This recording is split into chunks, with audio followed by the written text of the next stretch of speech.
How to fix if your Facebook is not sending SMS code or verification code. Now in this case, you just simply need to open your Facebook and tap to these three lines from the top right corner. After tapping in there, just simply scroll down until you see the option of Help and Support section.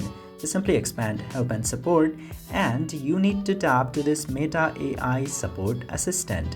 Now after opening the Support Assistant of Facebook, you just simply need to wait for it to load, and whenever it does, it will open this page where you can type a message.